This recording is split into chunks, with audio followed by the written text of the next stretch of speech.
holds your project together really nicely and is even faster than the pins. Awesome. I'm all for fast. You know about that. I'm all about fast. To prep our quilts, we're going to need 3 pieces. This is our quilt sandwich that we're working with. This is the sandwich. Everybody wants to know what the quilt sandwich is. So this is the sandwich. It's got the bottom. Yep, this is your backing piece. Your backing fabric, and you're going to lay it print side down. Correct. Then you will take your batting, which is going to be, both pieces you want to be fairly large, several inches larger than your top piece, because you're going to need some extra to work with. The fabric will move and give as you stitch it, and you're going to want to make sure that you have some extra. So would you call this the double stuff in the middle? That's right. If like we're having an Oreo sandwich. An Oreo sandwich. I like that. No, we are, well, you can if you want. But we're going to go ahead and do this. This is not quite as large as you'll probably want to start with. These were just some extra pieces I had. You'll probably want your backing and stuff to be about 2 inches, wouldn't you say? Yeah, 1 to 2 inches larger. It gives you enough room so that as you're sewing and it does move, you don't worry about going onto the border pieces or losing the whole backing together. That has happened to me. She's been doing this for a while, so she can do it a little closer, and she knows she's not going to run off the edge, but I'd be worried about some movement of that material, so you want to make sure that that stays. And 2 inches is really a pretty good space for you. That should be plenty. Some leeway. So you'll want to just go ahead and trim off the edge of your batting. If you need to trim it all the way around, whatever it is that works best so that you've got it the right shape. You don't want so much extra off the edges that you're fighting with that for space in your machine. Let's go ahead and baste that. Okay, wait, I'm a mother. I'm going to slide this under here. So what we do is we're going to just take this off, right? Yeah. Is that right? Yeah, you want to start with your backing piece. You need to be able to get that open. Spray a little layer on here. You want to make sure and cover your surface because it will leave a sticky residue, although Hillary assures me it will go away within a day or 2. I've sprayed it right on my carpet before and I haven't had anything left. Don't tell my mother. That's terrible. All right, go ahead. Okay. There we go. Now it doesn't matter if you spray the fabric or the batting, just so long as there's something for it to attach to. And we do start with our backing. That easy, huh? Just it's real, yeah. You don't want to make puddles. You don't want to get it so that it looks wet. Just spray it on, and it will stick. And then you have to lay that out. There we go. Press that down a little bit.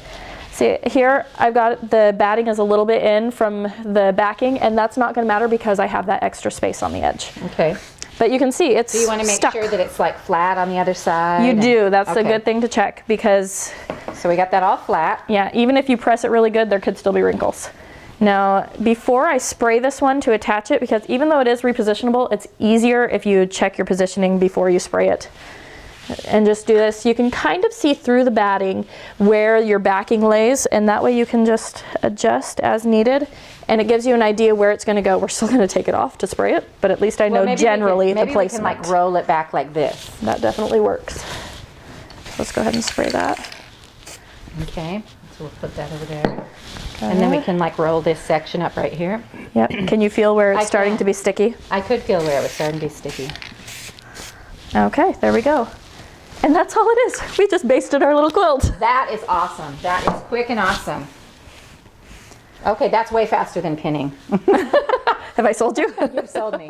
I like the machine then. You have a different foot on here. I do. I do. This is called your machine basting, free motion quilting, darning foot. These are all names that they can be found under, and they can be purchased for almost any machine. There are a few that don't have it, and I'm sorry.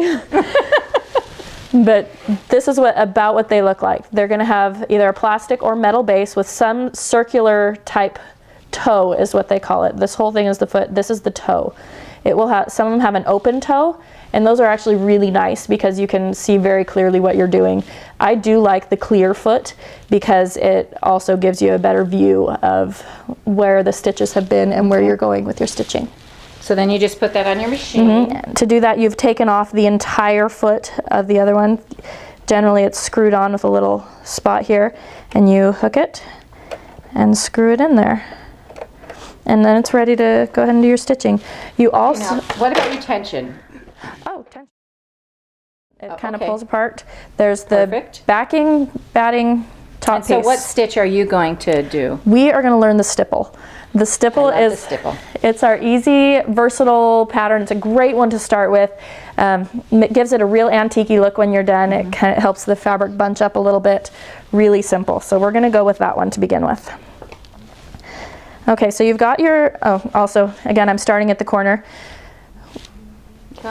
Okay. So she's going to start at the corner. And what, do you do a row? How do you do it? I do mine a row across, probably about a 6-inch row. Okay. It gives me room to move the pattern so that it doesn't look too repeated. You want it to look very random. Awesome. Well, let's see what you got. Okay, we're gonna go ahead. No pressure, no pressure.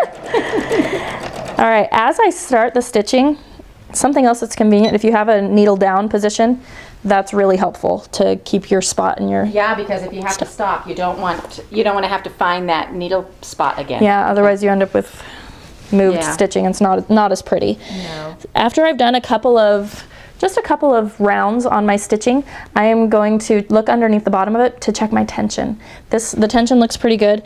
You'll know right away if your tension is off. So, oh yeah? How will you know? Because on the curves, it will pull. It looks like it has teeth coming into the curves. Okay. I always call those eyelashes.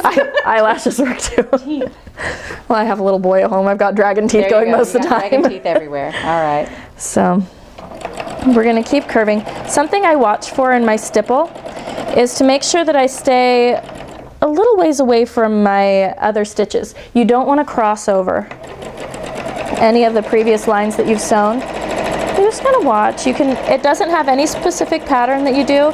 You can do a ribbon like this, but you don't want to do that for too long or it's going to start looking repeated. So you come back around and you go in and fill in the gaps. And I'm going to do something, it's about 6 inches. You can see I've only done, that's between 4 and 6 inches even. So that space is empty. I'll come back to that as I finish my row. This is actually really mesmerizing. Do you find the more you do it that it's really relaxing? It's very relaxing. I've been fairly surprised with these last couple of rounds that I've done my free motion stitching. It's gotten so much smoother. There's much less concern and worry going. Well, it's really enjoyable. Yeah. And it comes out and you look at it and you're like, I did this. I've had people, you impress people with these projects, and look, you can see not all of my rounds are the same width. I've got some that are wide, some that are thin. This one actually did touch one of the other rows. I am not concerned because there's enough going on. Yeah, you get it all on a big quilt, it's just not going to make that much difference. Absolutely. So we just keep going. That is something we try to avoid, but we don't worry ourselves over it because it's not worth it. And that basting just keeps everything together. It's awesome. Isn't it great? It moves through there without any problem. I don't have to take out any pins as I go. I have short loops, large loops. It's a really easy thing to do on your home machine. Okay, here I've come to the top edge and I actually came off of my top a little bit. That's okay.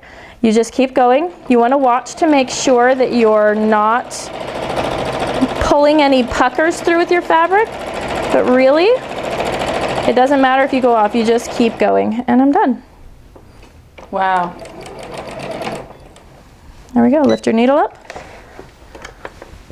Well, that's awesome. And that's our piece.